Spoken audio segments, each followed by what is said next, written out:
Turun kelas akibat pajak naik, pajak pertambahan nilai atau PPN, yang saat ini sebesar 11% bakal naik jadi 12%, mulai 1 Januari tahun depan. Penaikan itu merupakan amanat Undang-Undang Nomor 7 Tahun 2021, tentang Harmonisasi Peraturan Perpajakan, atau HPP. Pasal 7 dari kebijakan tersebut, menetapkan tarif PPN sebesar 11% berlaku 1 April 2022, dari sebelumnya 10%. Kemudian, naik lagi 1% menjadi 12% mulai 2025.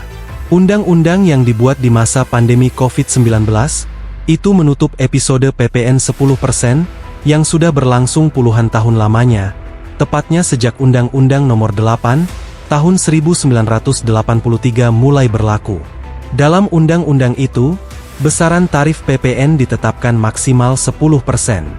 Dengan demikian, pemerintahan Joko Widodo ialah rezim pertama yang berani menaikkan PPN sejak era Orde Baru.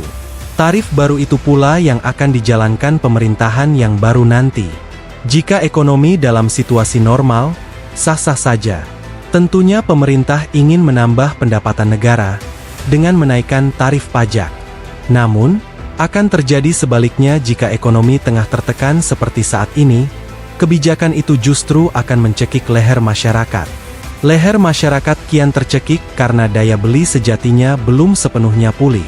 Setelah dihantam pagebluk COVID-19, ditambah lagi dengan harga bahan pangan yang saat ini masih sulit dikendalikan, karena inflasi terus merangkak naik sejak awal tahun. Karena itu, rencana pemerintah menaikkan tarif pajak menjadi 12% pada tahun 2025, menjadi momok baru bagi masyarakat. Memang penerapan aturan itu masih lama, masih 8 bulan lagi. Namun, jika melihat situasi ekonomi tahun ini, yang semoga tak banyak berubah ketimbang pada tahun 2023, akibat perlambatan global, tarif baru itu jelas memberatkan.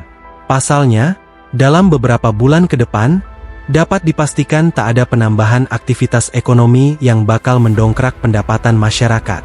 Secara nominal, penaikannya memang kecil, hanya naik 1%. Namun, jangan lupa, penaikan itu dilakukan di tengah pendapatan masyarakat yang cenderung tetap. Bahkan, jika ditambah dengan besaran inflasi, pendapatan masyarakat makin berkurang kemampuan daya beli mereka. Contoh gampangnya seperti ini.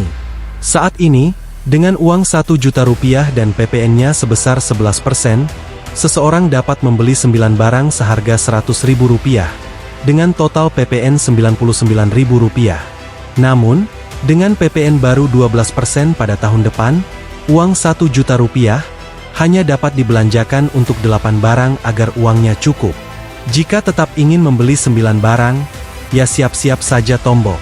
Penaikan tarif PPN menjadi 12% dapat didukung, jika hasilnya untuk belanja sosial yang bisa meningkatkan daya beli masyarakat, dan mengurangi ketimpangan.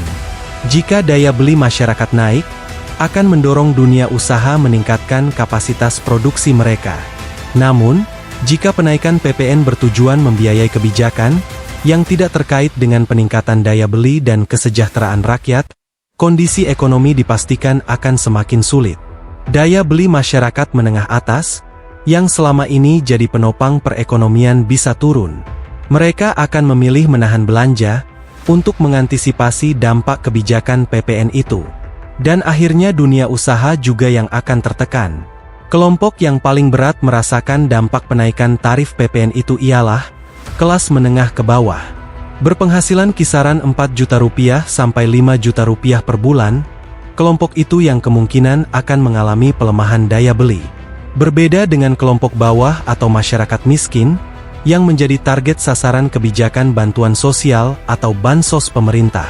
Kelompok menengah bawah tidak memiliki ketahanan yang cukup untuk mengakomodasi kenaikan inflasi. Jika kelompok itu tidak mendapatkan perhatian, ada kemungkinan kelompok itu banyak yang bakal turun kelas menjadi kelompok miskin. Ketimbang mengeluarkan kebijakan yang bisa memiskinkan rakyat, pemerintah lebih baik mencari cara lain untuk bisa meningkatkan penerimaan negara. Misalnya, bisa dengan cara memacu kepatuhan pembayaran PPN, yang saat ini hanya sekitar 65%. Menaikkan pajak mestinya jadi solusi akhir, ketika pemerintah sudah tak mampu lagi mencari dari sumber lain. Kebijakan ini sekaligus menunjukkan, kalau pemerintah memang tak punya ide kreatif mencari pendapatan negara, selain dengan mengikatkan tali ke leher rakyat mereka.